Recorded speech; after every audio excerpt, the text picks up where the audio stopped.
Hi, brothers and sisters. We're back to take a look at a message. It was a personal message to myself that I asked the Lord for. I was sitting alone this afternoon and I was really contemplating removing my channel. I said, look, I'll be lucky if I get 100 counts, 200 counts within, whatever, a week. I said, very few, if any, are hearing the message at all. And the response back to me, yes, it was in my spirit that I heard her say it. She said, when has my messengers ever been popular? She said, if they're popular, then you might want to step back and take a look as to why they're so popular. But she said, they're usually not carrying my message. They're carrying the one that appeals to them. She says, the message from God usually are difficult to hear. They usually reason. They should make sense. And they're certainly not going to build an idol up, which is what we currently have in earth. So I was asking, what am I to you? And the odd thing is, I know I've had my Bible open to this chapter. I've had it open to many chapters, but it was to Isaiah 42 that she took me. And my eyes fell on verse 10, and she said, who is blind but my servant, or deaf as my messenger, that I send? Who is blind as she that is perfect, and blind as the Lord's servant. Now, perfect don't have the idea of physical perfection. It has the idea that this messenger is listening to God. If you listen to God, and you are truly within your heart searching for the truth, and it says in Daniel chapter 8, it says, truth staggered in the streets and it fell. The world didn't want to hear the truth from the righteous daughter. They wanted the harlot that would bow to them under a religious lie, and she did so fall to it. And so she took me to this chapter, and it says, who is blind as the Lord's servant, seeing many things, but thou observest not, opening the ears, but she heareth not. The Lord is well pleased for her righteousness' sake, because this messenger is Israel. It's identifying Israel and the feminine aspect of Israel as the daughters of Israel.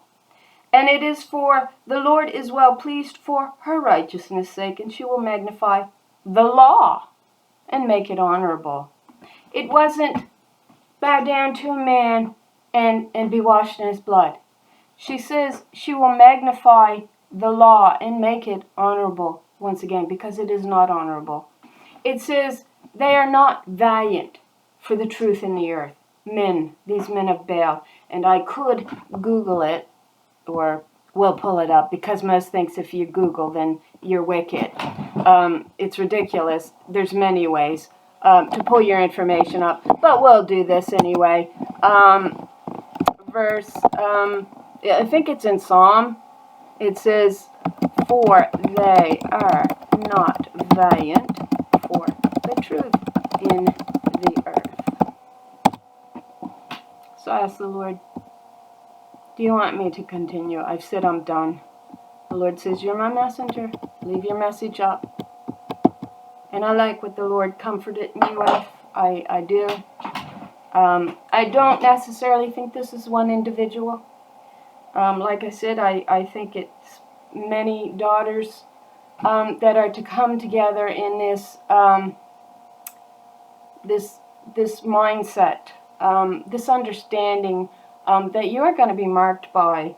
The ones that receive the mark of the beast are marked in blood, and you're marked by 666, that covenant of Solomon, which was the harlot spirit established in the land, bound to man, Baal, husband, as Lord and God.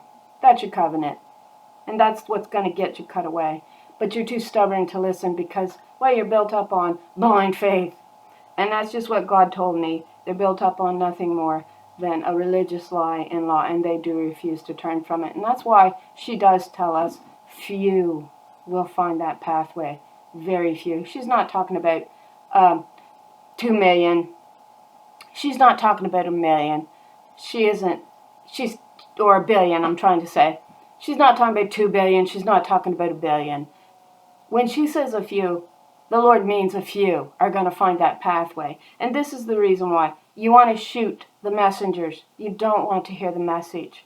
You're too busy going, oh, it's just so much easier if I say I'm washed in blood and I'm going to be rescued and took off planet. Well, you're going to be took off planet and took right back into an exact making of what it is you believe in, which is man as you rule. And you're going to get just what you want. We see how well it's done in the earth. It's not done well at all. And you'll all go, well, that's because it's a wicked man. Oh, well, we just trade a wicked man for a righteous man, but the daughters are still second best. When has that ever been taught by God? It was never taught by God. That was taught by man. And it was taught by man to make you bow to him. And you still ain't figured it out. But, so here we have in Jeremiah 9:3, they make ready their tongue like a bow to shoot lies. It is not by truth that they triumph in the land. And they don't. There is no truth in the message of the current day saints. They're too busy bowing to an idol to hear the truth of the messengers that God does send forth to rescue you from the lie. But you're so built up on a religious lie and being sanctimonious about it that you can't be bothered to hear the truth. They go from one sin to another, and they do not acknowledge me. So she says, if you truly are speaking my message that I send you with, they're not going to want to hear you because they don't want the truth. They want the lie, especially the men. They want their ears tickled on the pulpit when they say that word. Oh, Jesus wasn't just God. He was a man too. Oh, tickle, tickle. No, he was the idol built up by your forefathers called Baal. And Mother tells us in Jeremiah 23, you forgot my name for Baal, which is another name for Satan, your husband, who accuses you every day in the heavens. And you won't stand up for me. You won't stand up for the truth. So we know this verse takes us directly back to Genesis 49, 23, 24, don't we? Because here we're getting them shooting their tongue like a bow. And we get the archers shooting at the daughters as they passed over the wall in Genesis 23, 24.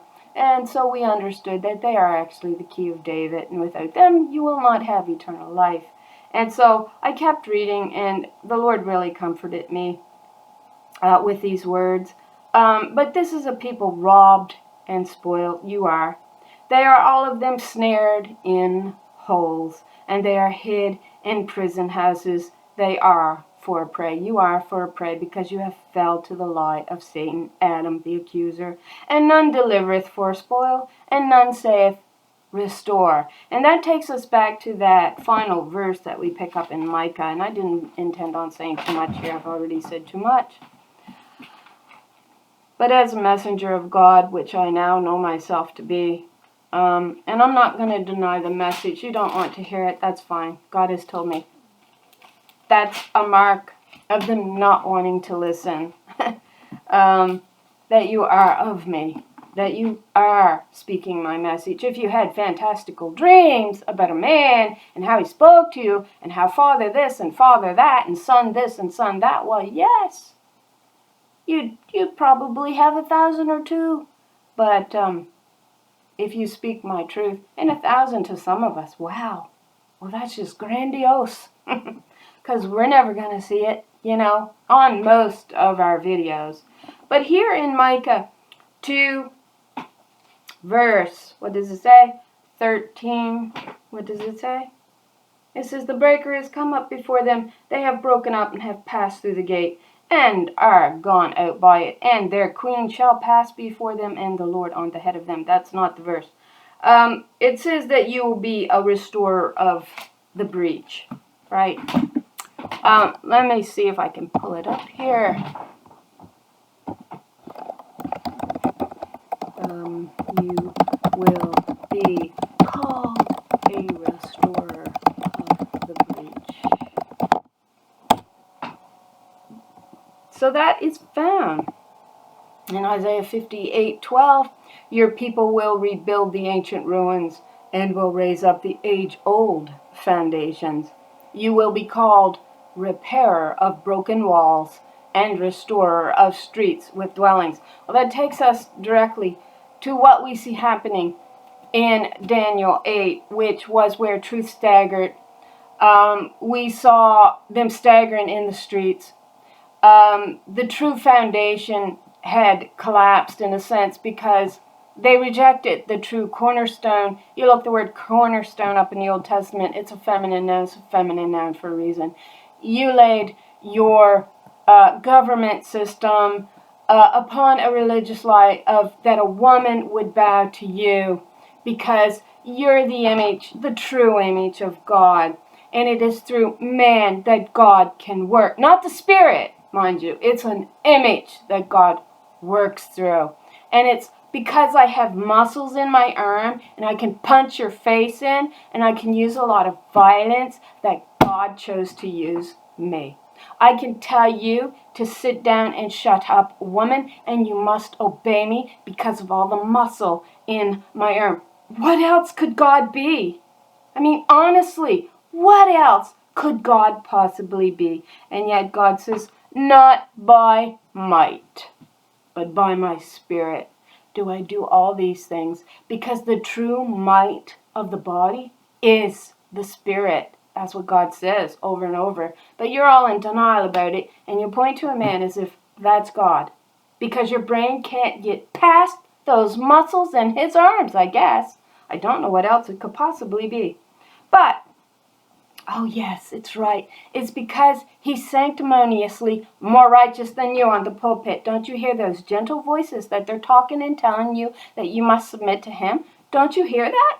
Don't you realize how godly they are and how ungodly you are, that you must submit to another sinner so that he can write the laws and tell you that you're not as good as he is? Oh, we have never done that. Actually, you've got more rights now than you really deserve. What rights? What rights? The pretend rights, you mean? That you raised up these feminist groups to fight for what you told them to fight for? Right. Yeah, that's completely from God. I'm pretty sure it's not. Who among you will give ear to this, and who will hearken and hear for the time that is to come? So it's talking about you have not healed the hurt of the daughter of my people so that they could stand in the day of the Lord. You haven't done that. You've told your lies. You've torn her down. And you've caused her to be a sanctimonious harlot in the land, bowing to a religious idol that began in Daniel chapter 2. But watch what she promises this servant. She says, who gave Jacob for a spoil? Actually, it was Israel. It was the daughters of Israel that gave for a spoil, and Israel to the robbers. Did not the Lord, she against whom we have sinned? How did we sin against her? Well, it says, return, return, O Shulamite. What might we see when the Shulamite returned, as it was the company of two armies? That company of two armies actually takes us to Revelations 14:4. Because those defiled is going to take you straight back to the word black, muddied, defiled. And so we get the Shulamite who is blackened by the false light shining upon her. And so we know it is so, pointing us back to these daughters who rise up out of the dust of the earth, holding no guile on their tongue. The harlot spirits lie. They are not defiled by these women who wants to preach man as if he's Lord and God of all, and act sanctimoniously really unrighteous about what they're doing. And so here we have, did not the Lord, she against whom we have sinned, for they would not walk in her ways, neither were they obedient unto her law. And they weren't. So we're going to pin it on the women because you aren't obedient to her law. Her very first law or commandment, whichever term you prefer, states that you are to have no other God before you. And the God that you built up, help build up, then bowed down to, is a man, husband, bridegroom. That's the law system yoking you. And you agree to it by refusing not to bow to this religious lie an idol. Therefore, she has poured upon her the fury of her anger and the strength of battle, and has set her on fire round about. Yet she knew it not, and it burned her, yet she laid it not to heart. Because they refused to pick their eyes up and look around at the truth. They refused to open the ear, because she's so easily beguiled by fake romance. Man don't love you, because if he did, he wouldn't have written a law that yoked you under him so he could play God and write violence into the system against you. It was against woman. It's her history that gets erased because, well, he's got a God-given right to tell you you're not even a person. And he did. There was, where was this passage that I wanted to find?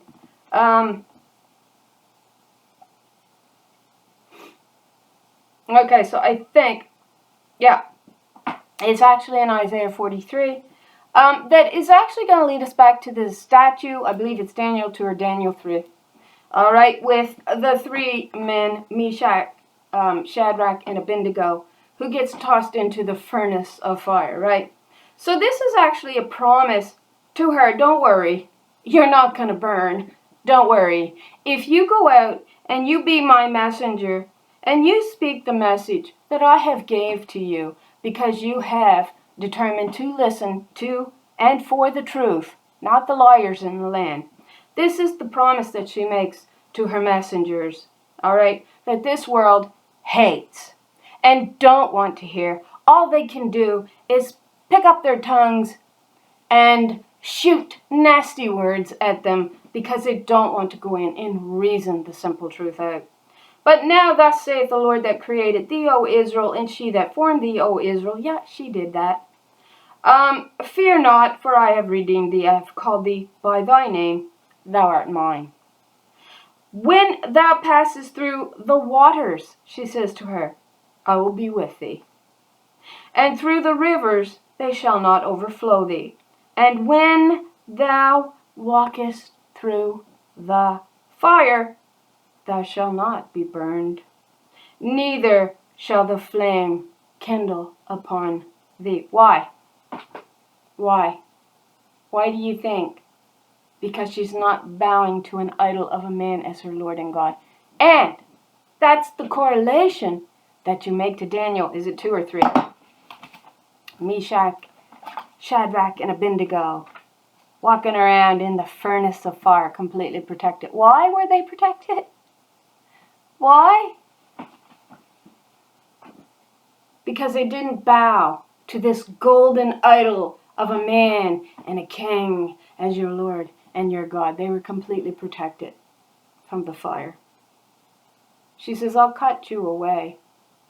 You're not welcomed into my heavens with a religious lie on your tongue that has caused your own earth to fall into iniquity and perhaps to never rise again because you refuse to hear my messengers.